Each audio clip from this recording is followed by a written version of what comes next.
요새 요 한두 달 사이에 우리 사회에 이슈가 되고 있는 게 무엇이죠? 메르스. 지금 나라가 불안과 공포에 떨고 있어요. 메르스 때문에. 많은 어려움이 있어요. 그런데 성경에 보면 마태복음 27장에 보면 내용을 보면 우리의 마지막 날에는 이러한 천지의 어려움과 환경의 어려움, 갈수록 자연을 통해서 훼손되어짐으로 얻어지는 천재지변, 이런 어려움들을 환란이 있다고 얘기하고 있어요. 여러분, 마지막 때의 환란은요 크게 두 가지예요. 자연재해를 통해서 이러한 각종 질병이나 이런 것들에 주어지는 고통과 환란이 있다고 했어요. 그리고 또 하나의 환란이 뭐냐면 각종 이단들이, 각종 거짓 교사들이 믿는 사람들을 유혹을 하고 미혹하는 이러한 두 가지 환란이 있다고 마태복음에서 말하고 있어요. 성경의 말씀대로 우리가 살고 있는 지금 이 시대에 그러한 환란들이 당하고 있다는 거죠. 일어나고 있습니다. 여러분, 그러한 환란과 고난이 나에게 없다 해서 지금 내가 안전하다 할 수가 없는 거예요. 지금 메르스나 이런 그 확진 환자들, 거기에 피해를 보고 있는 그 병 때문에 직접 어려움을 당하고 있는 사람들은 환란이나 공포나 이런 어려움의 두려움을 겪고 있다는 거죠. 여러분 봐요. 또 거짓 교사들. 이 거짓 교사들이 어떤 사람들이에요? 이단들이에요, 이단들. 여러분, 신천지 하나만 봐도요, 신천지 하나 때문에 가정들이 파괴되는 가정들이 너무나 많아요. 가정이 파괴되고 부모와 자식 간에, 그렇죠? 이런 관계들이 너무나 많이 어려움을 당하고 있어요. 이 거짓 교사들의 특징들이죠. 이러한 환란의 때, 이러한 고난의 때 과연 우리는 어떠한 믿음을 가지고 나아가야 될 것인가 라는 것에 오늘 본문의 말씀을 중심으로 몇 가지 귀하게 생각해 보고자 합니다. 흐르는 냇물에서 돌들을 치워버리면 그 냇물은 노래를 잃어버린다라는 격담이 있습니다. 흐르는 물에 돌들을 치워버리면 그 흐르는 물에 노래가 사라진다. 편안하고 돌들이 그냥 울퉁불퉁해서 냇물이 흐르는 것을 방해하기 때문에 그것을 치워버리면 그 냇물에서 나오는 아름다운 노래소리를 들을 수가 없다는 거예요. 우리 인생도 마찬가지죠. 우리 인생에 있어서 고난과 환경, 이것이 없으면 좋겠지만 이것을 통하여서 우리가 진정 신현물이 아름다운 노래소리를 내듯이 우리의 인생의 아름다운 노래와 신앙의 아름다운 노래를 낼 수 있다는 사실을 먼저 기억했으면 좋겠어요. 그래서 고난과 환난을 어떻게 받아들이고 그것을 어떻게 이겨나가는가가 중요해요. 고난과 환난이 없었으면 좋겠다라는 이러한 모습보다 환난과 고난은 성경 말씀에도 나와 있듯이 우리에게 임하게 돼 있어요. 이러한 환난과 고난을 어떻게 대처하느냐가 중요한 우리의 신앙의 삶의 이슈가 된다는 것입니다. 저는 두 가지를 얘기하고 싶습니다. 오늘 예루살렘 이스라엘 백성이 포로 시절 그 마지막 때에 예루살렘을 중건하고 계획하는 그러한 하나님의 은혜를 받았어요. 그래서 남은 포로들 중에 남은 자들이 이제 예루살렘으로 돌아와서 무너진 예루살렘을 중건하고 다시 성전 건축을 하는 그러한 상황에 처해 있었습니다. 그런데 성전 건축을 시작할 때 오늘 4장의 말씀을 보면 이 성전 건축을 방해하는 무리들이 나타났습니다. 이 무리들은요, 어떤 무리냐면 이스라엘 백성이 포로되었을 때 그 예루살렘 지역에 들어와 살던 민족들이었어요. 사람들이었어요. 아마 그 주 무대를 이룬 사람들이 사마리아인이었을 거라 이렇게 얘기를 하고 있습니다. 이 예루살렘에 들어와 성전을 건축한 다음을 듣고 이 건축을 방해하는 사람들이 이스라엘 백성들을 괴롭히기 시작합니다. 성전 건축이 계속 쭉 이어졌던 것이 아니에요. 에스라서를 보면 하다가 성전 건축을 시작하고 얼마 안 돼서 이 방해하는 무리들 때문에 성전 건축이 멈춰졌어요. 또 그러나 성전 건축이 멈춰진 것이 아니라 고난과 환난을 이겨내므로 그것을 믿음으로 승리하고 성전 건축을 마무리했던 에스라와 느헤미야의 사건을 우리는 발견할 수 있습니다. 자, 그러면 과연 이 성전 건축을 시작했을 때 이스라엘 백성은 너무나 많은 감격을 누렸습니다. 무너진 이스라엘 백성, 이스라엘 예루살렘 성전이 건축하고 다시 중건된다는 것은 엄청난 의미예요. 이스라엘 백성. 하나님 은혜가 임한다는 것이고 옛날에 임했던 축복들이 다시 임한다는 것이고 이스라엘 나라가 세워진다는 그러한 의미입니다. 그런 놀라운 축복과 기쁨 속에 있었는데 그 기쁨과 축복, 그 은혜는 얼마 가지 못해서 이들 성전을 건축을 방해하는 이들을 통해서 어려움을 겪게 된다는 말씀입니다. 자, 이러한 상황에서 이스라엘 백성이 이 어려움을 이겨낼 수 있는 방법, 이겨내었던 그 신앙의 지혜는 무엇인가? 첫 번째는 초막절을 지켰다고 했습니다. 초막절, 수장절. 이스라엘 사람들이 하나님 앞에 지켜야 될 3대 절기 중에 마지막 절기, 마지막에 위치한 절기, 이 초막절, 수장절이라고 얘기하는 절기를 지켰다는 것입니다. 이 초막절은 쉽게 얘기하면 우리나라로 보면 추수감사절과 같은 의미로 드려지는 절기입니다. 여러분, 추수감사절 때 우리가 무엇을 생각하며 그 절기를 지키죠? 감사해요. 하나님께서 이렇게 농사를 풍성하게 지어주고 우리들에게 먹을 것을 주신 그 은혜를 생각하며 지어진 것이 추수감사절. 마찬가지예요. 초막절, 수장절도 같은 의미예요. 같은 의미예요. 이때 이스라엘 백성은 나무가지를 특히 종려나무 등으로 초막을 짓고 그곳에서 7일 동안 지내요. 그리고 첫 달과 8째 날에 예루살렘 성전에서 특별한 성회로 모였습니다. 구약적인 의미의 절기 초막절보다는 저는 오늘 신약에서 초막절이 어떠한 의미로 지켜졌는가를 한번 살펴보도록 하겠습니다. 요한복음 7장 37절에서 39절 말씀을 읽어보면 유대인들의 절기 중에 초막절은 아주 중요한 절기로 지켜졌습니다. 이 기간은요, 예루살렘 중심으로 약 20마일 경내에 있는 광야든 사막이든 오두막이나 심지어는 길거리나 성전 부근까지도 천막을, 오두막을 쳤다. 20년 예루살렘 중심.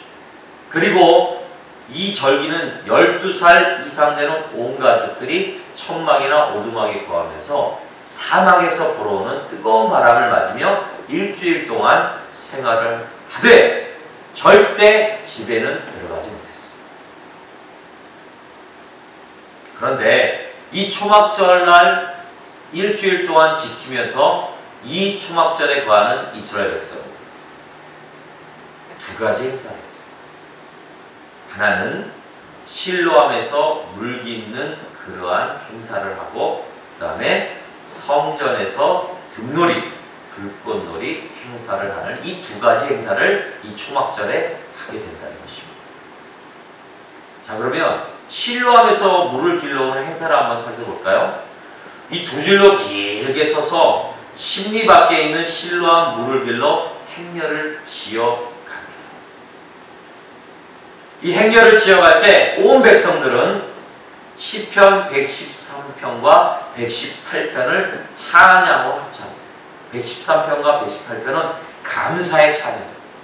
거기 여러분 두 줄로 쫙 십리 밖에 있는 그 실로암의 물을 길러가기 위해서 그 행렬이 쫙 널려 있어요. 줄을 쫙 섰어요. 근데 그 모든 사람들이 어떻게 해요? 찬양으로 시편을 노래합니다. 찬양하라 여호와여 감사하라. 모든 그 사람들이 엄청난 찬양의 노래를 감사의 노래로 하나님께 드려집니다. 이러한 행사, 이러한 물기는 행사가 있어집니다. 그런데 우리는 기억해야 될 것이 이 초막절날 물기는 행사를 통해서 이 행사와 관계된 한 분이 등장합니다. 7장 말씀. 누굴까요? 바로 예수님이었어요. 이 집회가 마치는 날, 이 물길는 행사가 거의 맞춰져 가는 이때 예수님께서 그들 앞에 서서 이렇게 외칩니다. 누구든지 목마르거든 내게로 와서 마셔라. 나를 믿는 자는 성경에 이른 것 같이 그 배에서 생수의 강이 흘러나리라 라고 그들 앞에서 외쳤습니다. 여러분, 이 초막절 실로암의 물기는 행사와 함께 예수님이 외친 이 메시지의 의미를 우리는 기억해야 합니다. 많은 사람들이 실로암에 물을 길러 가고 오고 찬양하는 그 가운데 그 마지막 때에 예수님, 왜 너희는 목마르거든 내게로 와서 생수를 마셔라. 누구든지 목마르거든 내게로 와서 마셔라 라고 말씀을 하셨습니다. 많은 사람이 물을 길러가며 실로암의 물을 먹고 그것을 통하여서 초막절을 기념할 때 그 하나님을 기억하되, 그러나 이 보이는 물에는 그 물의 갈급함과 갈증은 먹을 때만 해소되지만 우리 예수 그리스도, 영원한 생수가 되신 예수 그리스도, 그분께 찾아오고 그분을 만나고 그 예수 그리스도를 찾는 모든 자들에게는 영원히 목마르지 아니하는 물을 마시게 될 것이다. 이 의미로 예수님은 그 자들, 그러한 물 길러가는 그러한 사람들 앞에 메시지를 전달했어요. 이 말씀은 뭘까요?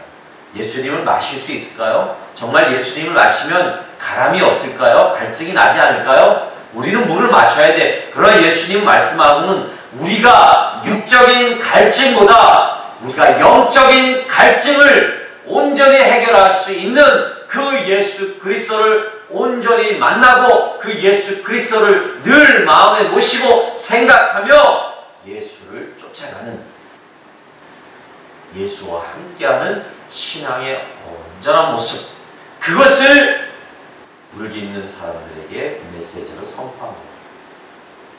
여러분, 우리들에게 초막절을 이스라엘 백성이 지킴으로 기억해야 될 것은 무엇이냐? 모든 환난과 고난이 우리 앞에 닥칠지라도 그 고난의 온전한 해결자 되시고, 그 고난의 온전한 고난을 이기게 하시고, 고난의 엄청난 파도가 올지라도 그 고난을 이길 수 있는 예수 그리스도를 소유하고 기억하라는 말씀입니다. 모든 문제의 근원은 예수 그리스도만이, 예수님만이, 하나님만이 해결할 수 있음을 찾고 기억하고 그분 앞에 나오라. 이것이 바로 초막절의 의미예요. 우리의 문제가 한번 마시고 갈증을 해결하고 또 갈증이 나는 그런 세상적인 방법으로 우리의 고난과 우리의 문제들을 해결하지 말라는 것입니다. 참된 우리의 고난과 환난의 문제를 해결하는 그러한 예수 그리스도를 우리가 만나고 그 예수 그리스도를 사모하는 이 마음의 갈급함이 우리들에게 있을 때 우리의 모든 영적인 문제와 우리의 모든 육신적인 문제들이 해결을 받을 수 있다는 사실을 기억하시기 예수 이름으로 축원드립니다. 아멘. 두 번째 하는 행사가 어떤 행사였냐면 등놀이였어요. 불꽃놀이였어요. 초막절 마지막쯤에 예루살렘 성전 앞, 특히 여인의 뜰이라는 불려지는 그곳에서 높은 대가 세워지고 그 위에 금촛대 등불이 켜집니다. 여러분, 이 등불이 엄청나게 밝았어요. 몇 개의 등불이라고요? 4개의 등불. 이 4개의 등불을 엄청나게 예루살렘 위에 여인의 뜰에 환하게 밝힙니다. 그러면 모든 예루살렘에 그 빛으로 인하여서 많은 사람들이 빛이 비치는구나. 어둠이 사라지고 그 빛을 바라보게 됩니다. 그 빛이 얼마나 밝았으면 이러한 얘기가 있어요. 그 여인의 뜰에 4개의 그 등불 밑에서 여인들이 바느질까지 하였다라는 얘기 되었어요. 자, 그런데 이 등 밝히기, 이 행사와 또 우리 예수님이 이 행사와 맞물려서 어떠한 메시지를 전했을까? 초막절 행사가 끝나고 안식일 저녁 4개의 촛대가 이제 가물가물 그 빛을 잃어갈 그때에 또 노래소리도 들리지 아니하고 춤을 추는 모습도 보이지 않는 그 시간에 예수님은 이렇게 외쳤어요. 거기에 나타나서 이렇게 외쳤어요. 요한복음 8장 12절에 나는 세상의 빛이라 나를 따르는 자들은 어둠에 다니지 아니하고 생명의 빛을 얻으리라. 아멘. 우리 합시다. 아멘. 야, 우리 예수님은 정말 대단하지.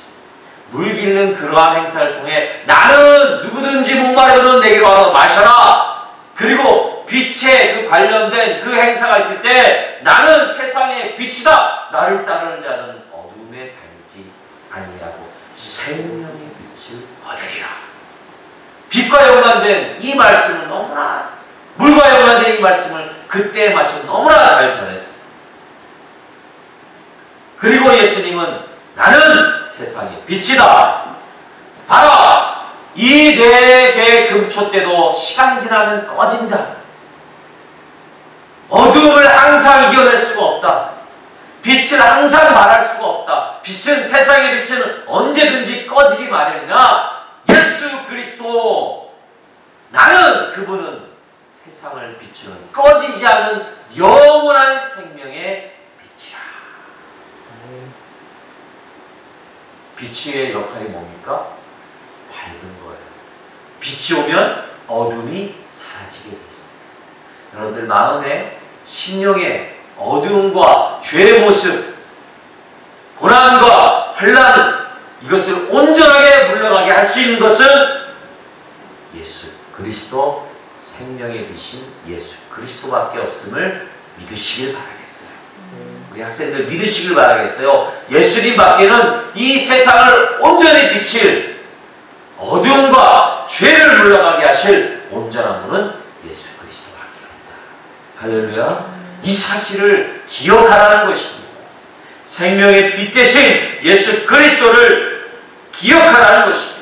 세상의 불꽃놀이는 어두운 밤하늘을 무대로 해서 순간적인 아름다움으로 찰나적으로 우리 눈을 황홀하게 만들었다가 곧 꺼져버릴 것이에요.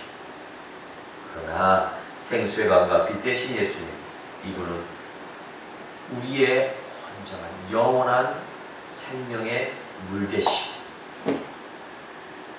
우리를 온전히 어두움에서, 고난에서, 환난에서 이기게 하실 그분이 바로 예수님이라는 사실을 여러분 확증하시길 바라겠어요. 아멘. 확인하시길 바라겠어요. 여러분의 학교와 여러분의 삶 가운데 확인하셔야 됩니다.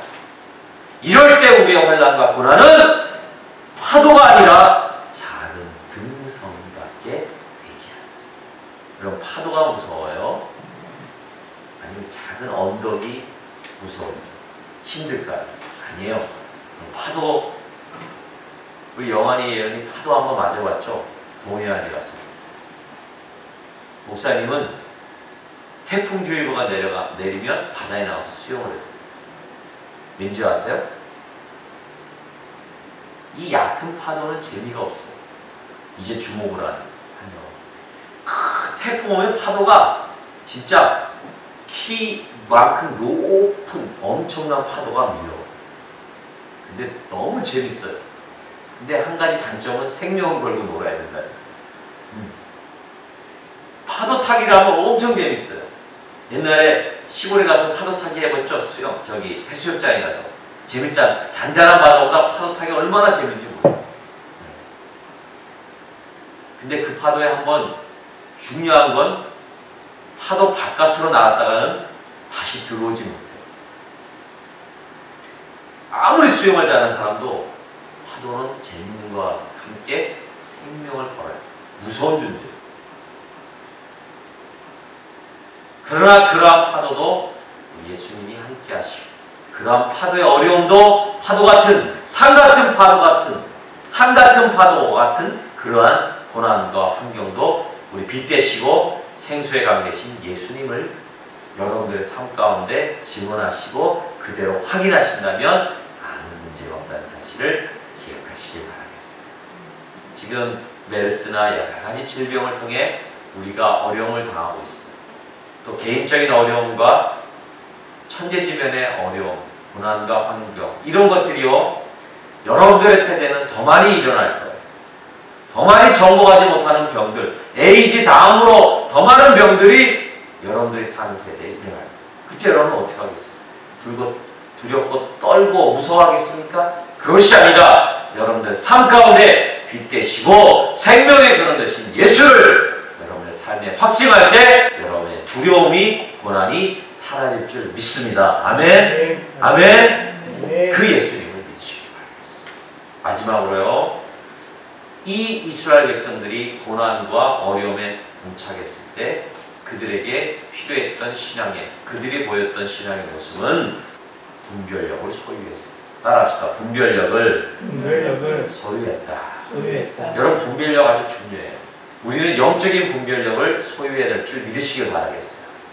분별력은 판단을 잘하고, 어떤 사람 보면 판단력이 흐린 사람이 있어요. 목사님도 좀 판단력이 좀 흐려요. 네. 무엇을 선택해야 될지, 무엇을 버려야 될지, 이 판단력이 참 흐려요. 자, 그런데 오늘 에스라서의 말씀을 보면 이 성전 건축을 방해한 사람들이, 야, 너희들 성전 건축하지 마! 이랬을까요? 아니에요. 말씀을 잘 보면, 야, 우리도 성전 건축을 도울 수 있게 해줘. 우리도 니네 하나님께 예배드리자. 같이 예배드리자. 라고 그랬어요. 근데 이것이 진정의 말이 아니라 사실은 거짓이었어요. 여러분, 우리는 사단의 속성을 잘 알아요. 우리를 넘어뜨리려고 하는 사단의 속성은 거짓이.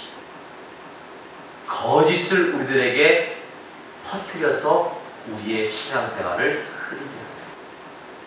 그렇기 때문에 우리의 고난과 혼란을 이기기 위해서는 거짓으로부터 온전한 분별력을 가져야 합니다. 자, 다른 많은 말씀의 내용이 있지만 목사님이 이 영적인 분별력을 가지기 위해서 여러분들에게 꼭 부탁드리고 싶은 두 가지만 말씀드리고 말씀을 맺겠습니다.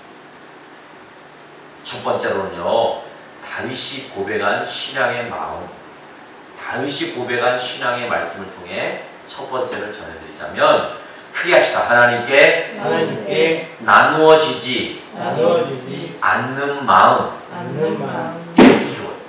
하나님께 영적인 분별력을 우리가 소유하기 위해서는 하나님께 나누어지지 않는 마음이 필요해요.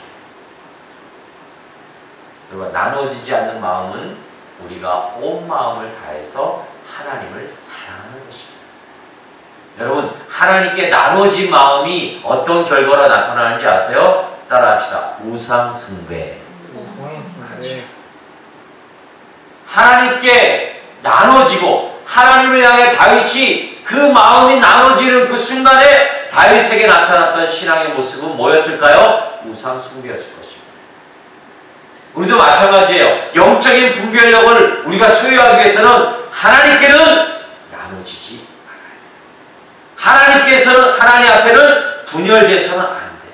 무너지면 안 돼요. 그러기 위해서는 하나님을 끝까지 사랑해야 합니다. 따라합시다. 하나님을 끝까지 사랑합시다. 하나님을 온 마음을 다해 사랑하셔야 됩니다. 우리의 온 마음을 다해 하나님을 사랑할 때 우리의 마음이 나눠지지 않는 것입니다.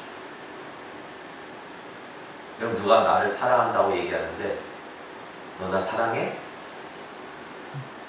근데 사랑한다는 말을 단번에 못한다. 그럼 그 마음이 어떻습니까? 의심이 갑니다.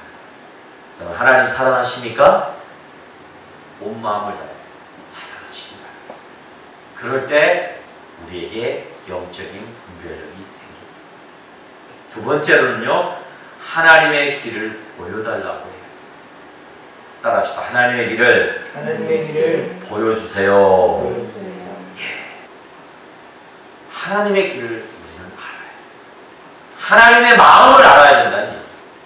다윗은요, 하나님, 내가 하나님께 나눠지지 않는 마음과 하나님의 길을 알게 해주십시오. 즉 하나님의 마음이 무엇인지 나에게 보여주십시오 하고 기도했어요. 우리가 영적인 분별력을 가지기 위해서는 하나님의 마음을 알도록 하나님의 그 길이 무엇인지, 하나님의 뜻이 무엇인지를 날마다 구하며 날마다 나가야 되는 것이죠. 예수님도 그랬어요. 예수님 시대에 그 제사장들과 관련된 모든 사람들은 예수님을 뭐라고 했냐면 이단이라고 했어요. 그런데 예수님은 이에 대한 대답에, 야, 성경을 보아라. 과연 성경에서 하나님이 무엇이라 말씀하냐, 하나님의 뜻이 과연 무엇인가를 바로 깨닫고 행하는 그 사람만이 진정한 하나님의 사람이다 라고 말씀합니다. 자, 말씀을 맺을게요. 하나님의 뜻을 알기 위해서 우리가 집중해야 될 것이 무엇일까요? 따라합시다. 말씀. 성경입니다. 다시 한번 권합니다. 우리 믿음의 자녀들이요, 믿음의 성도들이요, 우리가 신앙의 연륜이 아무리 많다 할지라도 하나님의 말씀이 우리 안에 가득 채워지지 않냐고, 하나님의 말씀이 우리 안에 가득, 그것이 온전하게 충만함이 없다면 우리는 하나님의 뜻을 온전히 알 수 없는 것입니다. 영적인 분별력을 얻을 수 없다는 사실을 기억하시기 바라겠습니다. 하나님의 말씀을 읽고 듣고 행하는 자가 복이 있다 말씀하고 있습니다. 왜요? 하나님의 길이 무엇이고 하나님의 뜻이 무엇이고 하나님을 사랑하는 방법이 여기 있기 때문에 그대로 행하시고, 이 말씀을 사모함으로 정말 하나님의 뜻대로 행하심으로 여러분들에게 닥칠, 여러분들에게 지금 있어진 그 고난과 환난을 지혜롭게 승리하시고, 그 고난과 환난이 올지라도 그것을 이길 수 있는 그러한 예수 그리스도의 온전하심을 여러분들의 삶 가운데 확증하시길 예수 이름으로 부탁드리겠습니다. 그런 삶으로 오늘 일주일을 사시고 한 달을 사시고 1년을 사시는 믿음의 자녀들, 믿음의 동력자 되길 예수 이름으로 축원드립니다. 기도하겠습니다. 하나님 감사합니다.